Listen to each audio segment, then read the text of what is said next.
Hi everyone, it's your boy Zach. It's May of 2013, and here's my review of Iron Man 3. Just joking. In 2013, I barely even, for years, I would literally check YouTube like once a year, and I literally thought YouTube was only for cat videos and like instructions on how to change spark plugs. The idea that people like talked about things, like it would have just blown my mind. You're like, what? Like Red Letter? Because I used to watch Red Letter Media back when they just had their own website. You would just like, I would just like go there once a week to see if they had a new website. It was very like oldie Olsen type of stuff. So I just finished watching Iron Man 3 for all the way through for the first time. This is a movie I had a weird hatred for like 6 years until a couple months ago I caught like the last 30 minutes on cable at the gym, and I was like, oh, well, the last action sequence is actually pretty darn cool. And then I would talk to other people, they're like, and I would just hear the same stuff I heard a million trillion times. So Iron Man 3 Iron Man 1 came out in 2008, started the MCU. Although I misremembered it. I remembered Incredible Hulk coming out first, but it came out a month later. I just checked all this stuff. I liked it just fine. I didn't really care that much about Iron Man or really care about Robert Downey Jr., so I was just like, okay. It was just weird to me because do you remember like 2008 and having to explain to your normie friends that Iron Man wasn't a robot? Like, there was like no knowledge of Iron Man as a character before they made a movie. So it was really weird that they did. But it was a solid hit. It wasn't a huge hit. People misremember it as being this massive hit. It was, I don't know, sports analogies. It was more than a line drive, less than a home run. I don't know. But then the Iron Man 2 came out in 2010. And boy, I hated that one. Like, I just hated it so much. I also recently rewatched it, and it was a lot better than I remember. So when they even announced Iron Man 3, I don't know why, but I remember being disproportionately angry. Like, it made no sense how angry I was that Iron Man 3 was just existing. I think part of it might have been my frustration that they were finally making Marvel movies, and they were making the third Iron Man movie and 0 Night Thrasher movies. Well, more seriously, not touching like any of these like giant sections. Like, do they're like a second Thor movie? Nobody really wanted a second Thor movie at all. So I remember it came out, I was really poor, but I just like every single part of the coverage angered me. And I remember really liking that people said it sucked.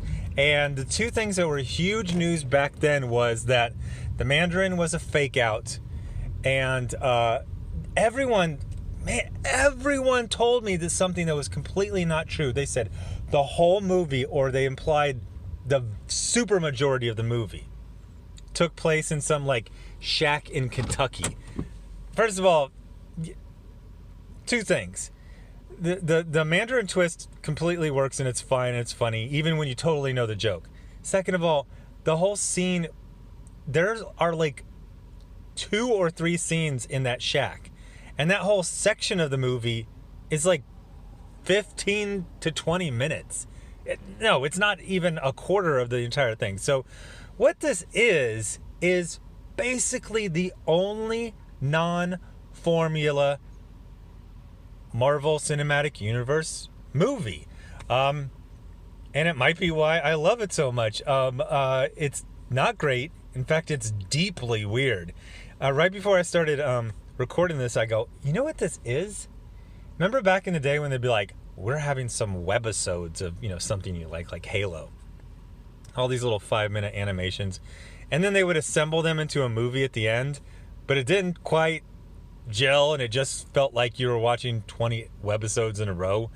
It's essentially like, okay, gotta do some math in my head. 12 10-minute webisodes. Each one was like entertaining in its own right, and then you put them together, you're like, whoa. I'm just curious about what happened here. So it was, they had already done, I mean, they had worked with Joss Whedon on Avengers the year before, and that was a huge hit. And he wrote or co-wrote and directed. I think he did most of the writing.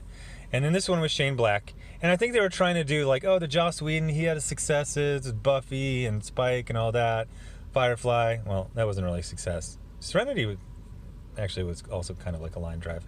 But, you know, he's got his own style. Let's give him a Marvel movie. And then they're like, oh, well, Shane Black, he's got, you know, Lethal Weapon, Last Boy Scout, Last Kiss. Okay, so let's give him one.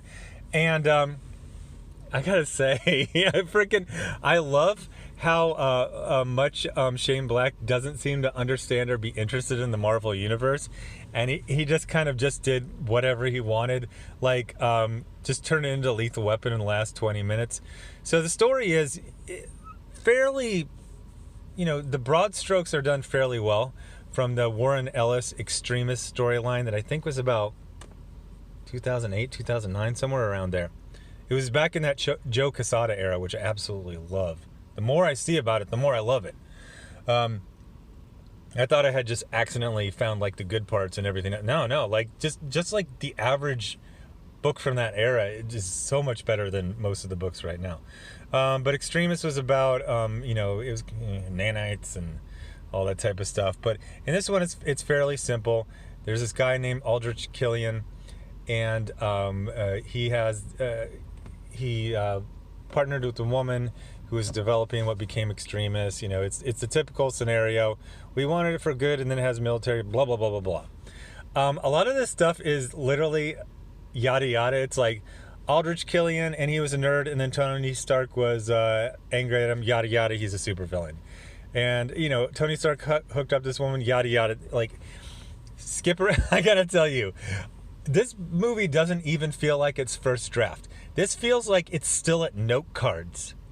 Like, Shane Black just kept stalling him. He's like, no, don't, trust me. And he showed up for first day of shooting. They're like, we saw the note cards. We need to see the script. And they're like, gotcha, bitch. It's all note cards. That's literally all it is.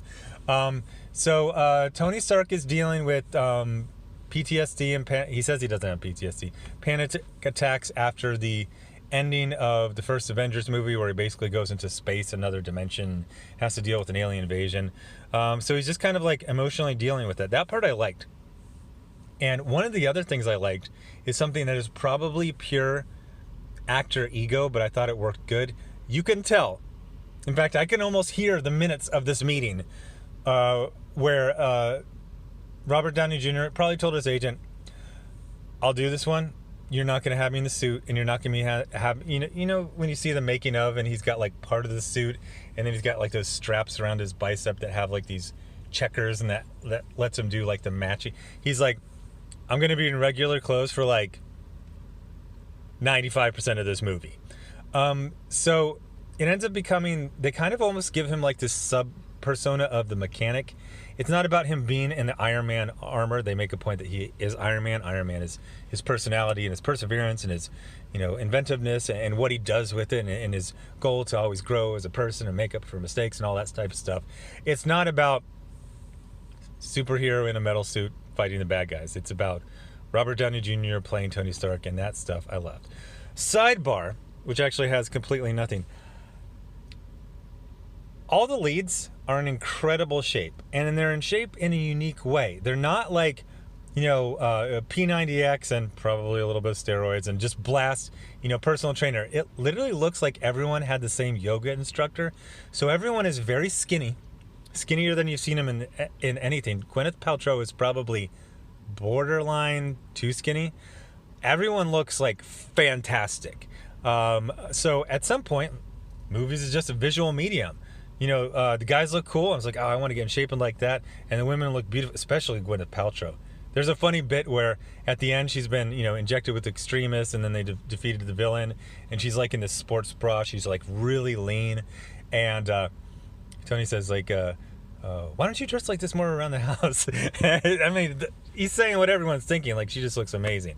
And the other funny part is that it's I did one or two videos reviewing like the David Michelini John Romita Jr., Bob Layton era, like their earliest era on Iron Man, where he was basically like macho adventure hero, and they really bring that back. I think if Shane Black has any real history with Iron Man, it was probably from those days, where he was like this macho hero who would go to like, Latin America to rescue his buddies from warlords.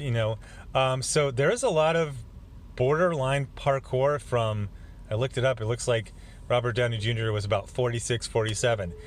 Usually I would call shenanigans on that, but this is Iron Man 5 years into being Iron Man, after he's met the Avengers and done the Avengers. He's probably been doing more than just, he's probably, had some lessons from Captain America. So at some point, it just becomes like a good mid 1990s shoot 'em up, Last Boy Scout type of movie. There's a lot of silliness. There's one of the frustrating things is that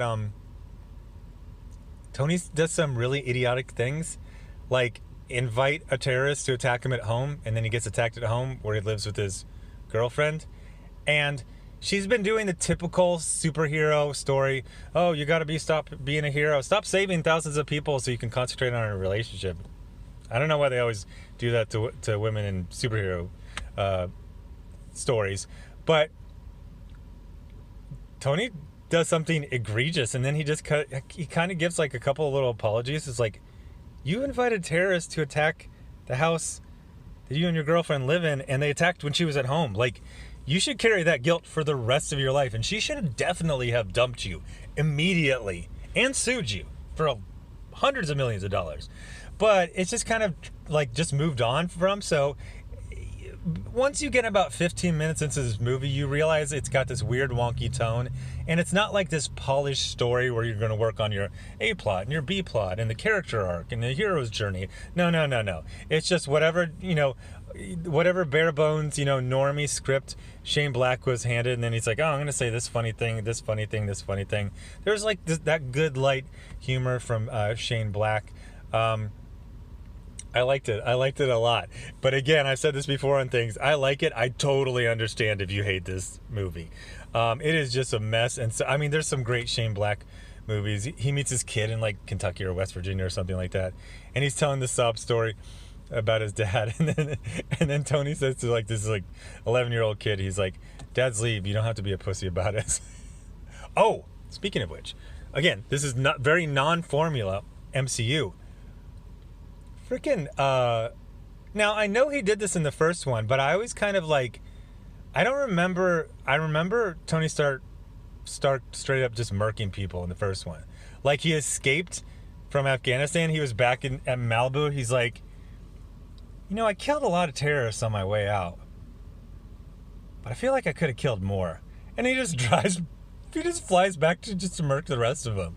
I don't remember a bunch of the stuff like that in Iron Man 2, where they're kind of realize, oh, we're finding our way, and we're tweaking the formula. No, I feel like Shane Black might have gotten some exemption, like some writer in his contract. He's like, I don't have to follow anything you've done, and it's just gonna be like some mid 90s. Like, I'm just gonna have Tony Stark's gonna be with the M9 and going around and just capping people, and Rhodey does some stuff. There's like a really fun, crazy action scene at the end that I almost feel like Shane Black was not there at all.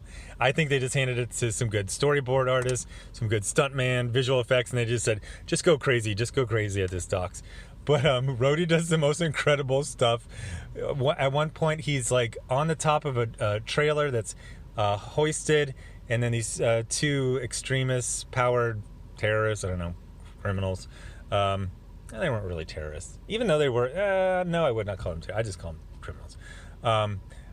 So then Rhodey shoots the supports. Then the two extremist people fall off, and then it swings down.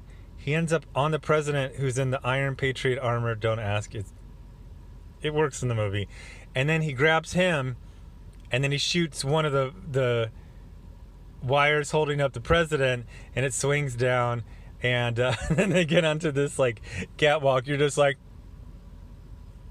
yeah, that's probably how it happened. It reminded me about that bit from Hudson Hawk where Tommy Five Tones was in a limo that went over a cliff, and then it exploded into, and then like at the end of the movie you find out he's alive, and then Hudson Hawk is like, how? He's like, airbags. They're like, what about the fire? Oh, a fire extinguisher. And he goes, yeah, that's probably what happened. The other thing that I like about the armor is kind of like incredible, but while also still being realistic. A lot of the armor is just being damaged, and there's entire scenes about like, we're out of power. Let's power it up. Oh, it's not working very well. There's an awesome rescue scene from a plane that was freaking nuts. I didn't stop to check if this was a 3D movie, but man, I'm kicking myself. I wouldn't be able to afford it anyway back then. But yeah, I wish they were showing this at like Alamo Drafthouse or something like that, and they were showing the 3D version, because I really would have liked it. So go check it out. It's on Disney Plus. Disney Plus is a good deal. It's a real good deal, and I think they're coming back with season 7 of Clone Wars, new episodes. I think it's wrapping up the series, and I think they're going to do a lot of Ahsoka stuff. That starts in like 3 weeks. So there's definitely enough stuff to keep that monthly. But anyway, thanks for watching. Subscribe. Make sure you're still subscribed. I don't even know what channel I'm going to put this on. I'm still deciding. I don't know. It's a mystery. Because I don't do the outro on Splato, but I also added memberships, so I'm doing like exclusive content. We'll see. I'll make a decision in the next couple minutes. Thanks for watching. Bye.